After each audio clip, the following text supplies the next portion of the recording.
तो राधे राधे दोस्तों, आज मैं 12th बायोलॉजी का एक नया लेक्चर लेकर के आया हूं। आज के लेक्चर में चर्चा करने वाला हूं एक बीजपत्री भ्रूण का विकास। एक बीजपत्री भ्रूण का विकास और द्विबीजपत्री भ्रूण का विकास प्रारंभिक अवस्था में समान होता है, लेकिन ज्यो-ज्यो अवस्थाएं आगे बढ़ती है दोनों में विभिन्नताएं दिखने लगती है। तो चलिए बिना देर किए आज की वीडियो की शुरुआत करते हैं। एक बीजपत्री पादप में जब नर युग्मक और मादा युग्मक का संलयन होता है, द्विगुणित एकल कोशिकीय संरचना का निर्माण होता है। उस द्विगुणित एकल कोशिकीय संरचना को युग्मनज या निषेकांड कहते हैं। युग्मनज या निषेकांड में समसूत्री विभाजन होता है और वो भी अनुप्रस्थ विभाजन।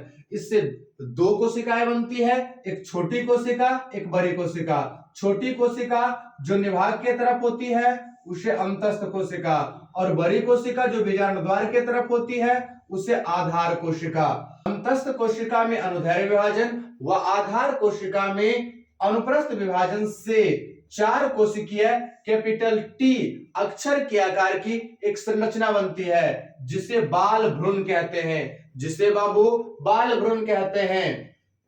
अंतस्थ कोशिका में और विभाजन होता है और आधार कोशिका में भी और विभाजन के फलस्वरूप ये बिंबाकार भ्रूण या गोलाकार भ्रूण का निर्माण कर लेती है। इसकी जो सबसे निचली कोशिका होती है उसे निलंबक या चूसक कोशिका कहते हैं। इसी में बीज पत्र पाया जाता है और परांकुर पाया जाता है। ये धीरे धीरे करके और विकास करता है। विकास करके ये परांकुर का, बीज पत्र का, बीज पत्राधार का, मूलांकुर का और निलंबक का निर्माण कर लेता है एक निर्माण कर लेता है। एक बीजपत्री पादप के एक बीजपत्र को अस्कुटेलम कहते हैं। एक बीजपत्री पादप के एक बीजपत्र को अस्कुटेलम कहते हैं। ये बहुत सारे कंपटीशनों में ना जाने कितने एग्जामों में पूछी गई है। और परांकुर के ऊपर जो इससे रक्षा करने वाला कवच पाई जाती है उसे परांकुर चोल कहते हैं। परांकुर वो संरचना है जब बीज को लगाई जाती है तो परांकुर से प्ररोह तंत्र का निर्माण होता है। परांकुर से प्ररोह तंत्र का निर्माण होता है, जबकि मूलांकुर से मूल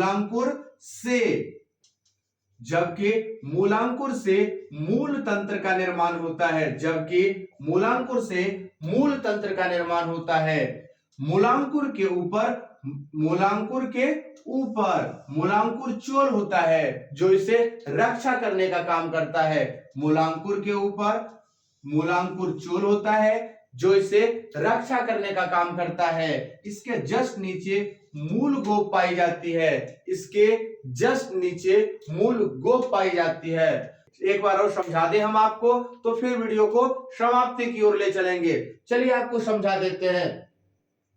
एक बीजपत्री पादप में नर युग्मक और मादा युग्मक के संलयन से एकल कोशिकीय द्विगुणित संरचना का निर्माण होता है। जिस एकल कोशिकीय द्विगुणित संरचना को युग्मनज या निषेकांड कहते हैं। इसमें अनुप्रस्थ विभाजन से एक छोटी कोशिका और एक बड़ी कोशिका बनती है। छोटी कोशिका विभाग की तरफ जिसे अंतस्थ कोशिका, बड़ी कोशिका बीजाणु द्वार की तरफ जिसे आधार कोशिका कहते हैं। अंतस्थ कोशिका में अनुदैर्घ्य विभाजन, आधार कोशिका में अनुप्रस्थ विभाजन से चार कोशिकीय कैपिटल टी अक्षर के आकार की एक संरचना बनती है, जिस संरचना को बाल भ्रूण कहते हैं या प्री एम्ब्रायो कहा जाता है। बाल भ्रूण के कोशिकाओं में और विभाजन से अब ये धीरे धीरे गोलाकार दिखने लगता है, जिसे गोलाकार भ्रूण या बिंबाकार भ्रूण कहते हैं। इसी में बीज पत्र पाया जाता है, परांकुर पाया जाता है। यह और विकास करके परांकुर और विकास करता है। इसके बगल में बीज पत्र है और बीज पत्र के नीचे बीज पत्राधार का निर्माण होता है। बीज पत्राधार और सबसे निचली कोशिका जो आकार में बड़ी होती है, पोषण ग्रहण करने का काम करता है, उसे कहते हैं निलंबक। और निलंबक और बीज पत्राधार के बीच मूलांकुर पाई जाती है। एक बीजपत्री पादप के एक बीजपत्र को अस्कुटेलम कहा जाता है। एक बीजपत्री पादप के एक बीजपत्र को अस्कुटेलम कहा जाता है। इसमें परांकुर, परांकुर के ऊपर परांकुर को सुरक्षा देने वाले एक कवच पाई जाती है जिसे परांकुर चोल कहते हैं। परांकुर के ऊपर परांकुर को सुरक्षा देने वाली एक परांकुर चोल पाई जाती है। परांकुर से प्ररोह तंत्र का निर्माण होता है। परांकुर से नीचे एक संरचना होती है एपीब्लास्ट। परांकुर के नीचे एक संरचना होती है एपीब्लास्ट, उसके नीचे मूलांकुर होता है। मूलांकुर से मूल तंत्र का विकास होता है। मूलांकुर के जस्ट नीचे मूल गोप पाई जाती है। मूल गोप के ऊपर मूलांकुर चोल पाई जाती है और यही मूलांकुर चोल धरती के नीचे जब बीज विकास कर रहा होता है, छोटे छोटे कलियां अंकुरित हो रही होती है जिससे जड़ तंत्र का निर्माण होगा, ये सुरक्षा देने का काम करता है ये और मूल गोप। तो आज हमने चर्चाएं की एक बीजपत्री पादप में भ्रूण के विकास पर। अगर ये वीडियो पसंद आई तो वीडियो को लाइक कीजिए, चैनल को सब्सक्राइब कीजिए। मिलते हैं हम आपसे अगले वीडियो में, तब तक के लिए हंसते रहिए, मुस्कुराते रहिए और पढ़ते रहिए बायोलॉजी महाराज सर के साथ।